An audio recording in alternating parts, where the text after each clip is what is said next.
তোমাদের কি কখনো মনে হয়েছে যে তোমরা আটকে গেছো, এগোতে পারছো না? যতটা তোমরা ভালো রেজাল্ট করতে পারতে ততটা তুমি পারছো না। পড়াশোনা তুমি অন্যদের মতোই করছো, কিন্তু কোনো না কোনো ভাবে তোমার রেজাল্টটা খারাপ হচ্ছে বা অতটা আশানুরূপ হচ্ছে না যতটা তুমি চেয়েছিলে। প্রচুর ঘন্টা ধরে বই খুলে বসে পড়াশোনা করে যাচ্ছ, লিখে যাচ্ছ, তাও তোমার মার্কস বা গ্রেড সেরকম ভাবে আসছে না। অথবা কখনো মনে হচ্ছে যে তুমি পড়তে পড়তে খুব ইজিলি ডিস্ট্রাক্টেড হয়ে যাচ্ছ, মোবাইল নিয়ে ঘাঁটছো বা বন্ধুদের সাথে গল্প করছো, ঘন্টার পর ঘন্টা চ্যাট করছো, অথবা জাস্ট তোমার কোনো ডিরেকশনই নেই।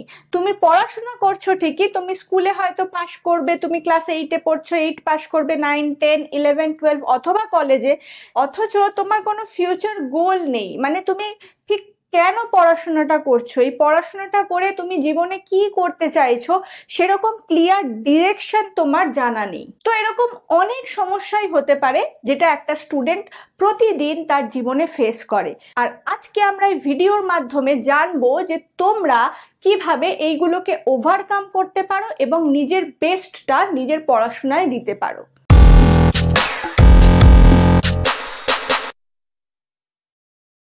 বেশিরভাগ ক্ষেত্রে দেখা যায় যে স্টুডেন্টরা ভালো রেজাল্ট করতে পারে না, তার মূল কারণ হচ্ছে তারা তাদের নিজের স্ট্রেংথটা বোঝে না, তারা তাদের উইকনেসগুলো কি কি সেগুলো ধরতে পারে না, তারা তাদের চারপাশে কি কি অপরচুনিটি আছে সেগুলো সম্পর্কে ওয়াকিবহাল নয়, এবং তারা তাদের সামনে কি থ্রেট রয়েছে, কিসের জন্য তাদের এই ড্রব্যাক হচ্ছে, এই গ্রেড বা মার্কস কম পাচ্ছে, সেটা তারা বুঝতে পারে না।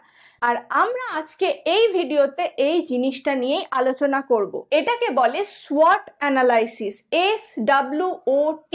S for strength, W for weakness, O for opportunities and T for threats.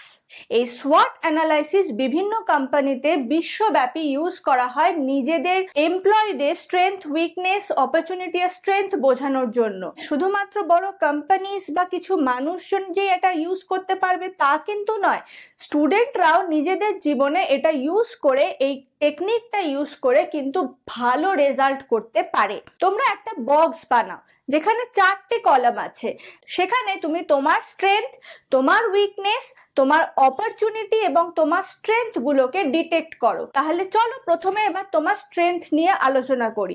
ধরো তোমার স্ট্রেংথ হচ্ছে স্পেসিফিক কিছু সাবজেক্ট। ধরো তোমার ফিজিক্স, কেমিস্ট্রি খুব স্ট্রং, তুমি ম্যাথসে খুব ভালো, তুমি তোমার এই স্ট্রেংথ গুলোকে একটা জায়গায় লেখো যে এই সাবজেক্ট গুলো হচ্ছে আমার স্ট্রেংথ।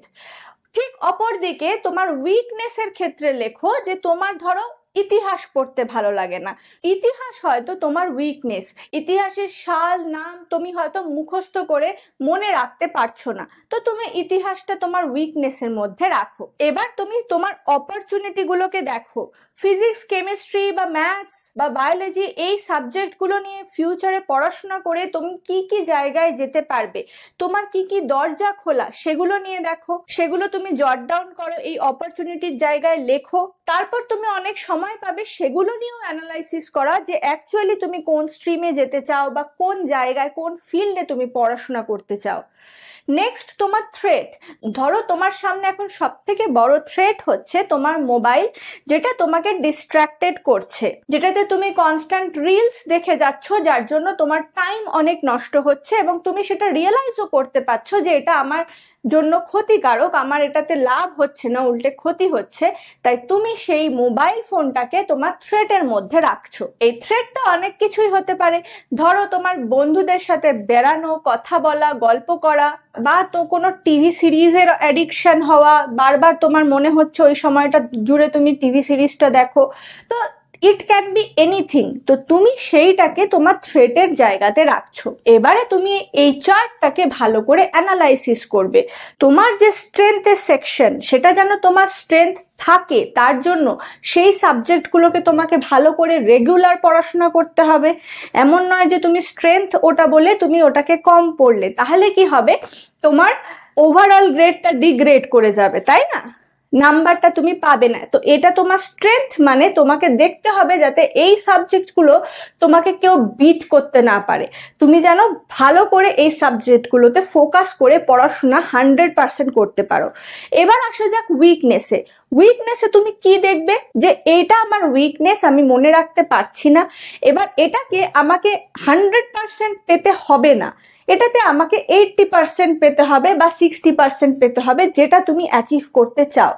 তার জন্য তোমাকে কি প্ল্যান করতে হবে, কিভাবে পড়তে হবে, সেই অনুযায়ী সেটাকে পড়তে হবে। অর্থাৎ স্ট্রেংথে তুমি প্রচন্ড খাটছো কারণ ওটা তোমার ভালোও লাগে আর ওটাতে তুমি স্কোর করতে পারবে, আর উইকনেসে তুমি খাটছো যাতে ওটা তোমার উইকনেস না থাকে অথচ তুমি ভালো নাম্বার পেতে পারো। এবার অপরচুনিটি তুমি পড়াশোনা করতে করতে যদি কোনো গোল ফিক্স করে নাও না, তাহলে দেখবে তোমার স্ট্রেংথ উইকনেস দুটোই খুব ভালোভাবে তুমি হ্যান্ডেল করতে পারছো, তোমার থ্রেটকেও তুমি হ্যান্ডেল করতে পারছো, কারণ তোমার অপরচুনিটিগুলো তোমার কাছে জানা আছে, কি কি কাজ তুমি করতে পারবে, আর সাথে তোমার একটা বা দুটো গোলও ফিক্স করা আছে যে এইটা প্ল্যান এ নয়তো এটা প্ল্যান বি। আর যদি দুটোই ওয়ার্ক না করে তাহলে দেয়ার আর আদার অপরচুনিটিস টু, মানে তুমি পুরো জিনিসটা সম্পর্কে ওয়াকিবহাল যে তুমি কি কি করতে পারবে। এই অপরচুনিটিগুলো ছোট থেকেই মাথায় ক্লিয়ার হওয়াটা খুবই জরুরি। না হলে অনেক স্টুডেন্ট দেখা যায় যে যেই অ্যাডভান্স বা নিটের জন্য খাটে, সেটাতে যদি না পায় তারা এতটাই হতাশাগ্রস্ত হয়ে যায় যে বাকি যে অপরচুনিটিগুলো আছে সেগুলো তারা দেখতে ভুলে যায়। তোমাকে তোমার পছন্দ, তোমার স্ট্রেংথ, তোমার ভালোবাসা, তোমার ইচ্ছে অনুযায়ী কিন্তু এগিয়ে যেতে হবে। কোনো কিছু না পেলে পিছিয়ে থাকাটা কিন্তু কাজের কথা নয়। এবারে আসি থ্রেট যখন তুমি একবার ডিটেক্ট করতে পারবে, সেটার উপর ওয়ার্ক করতে পারবে, সেটাকে তুমি থ্রেট বলে যখন চিহ্নিত করেছো, সেটা যাতে আর তোমার জীবনে থ্রেট না থাকে তার জন্যও কাজ করতে পারবে। তো এই চারটে বিষয় তোমার মনে হচ্ছে এখন এটা তো খুব ইজি, তাই না? এই টেকনিকটা হয়তো খুব ইজি এখন মনে হচ্ছে, কিন্তু বিশ্বাস করো বহু স্টুডেন্ট জানে না নিজেদের স্ট্রেংথ, নিজেদের উইকনেস, নিজেদের কি কি অপরচুনিটি সামনে আছে আর কি থ্রেট তার জীবনে। একজন পরিপূর্ণ মানুষ হতে গেলে, একজন পরিপূর্ণভাবে জীবনে নিজেকে সাকসেসফুলি দাঁড়াতে চাইলে এই চারটে বিষয় সম্পর্কে ওয়াকিবহাল থাকা কিন্তু খুবই জরুরি। এইটাকে বলে SWOT অ্যানালাইসিস। আশা করব তোমরা ছাত্রছাত্রীরাও নিজেদের জীবনে এই অ্যানালাইসিসটা করে নিজেদের স্ট্রেংথ, উইকনেস, অপরচুনিটি আর থ্রেটটাকে চিহ্নিত করতে পারবে এবং জীবনে সফলভাবে এগোতে পারবে। Good luck to all of you. আবার দেখা হবে এরকমই কোনো গুরুত্বপূর্ণ ভিডিওতে, ততক্ষণ খুব ভালো থেকো।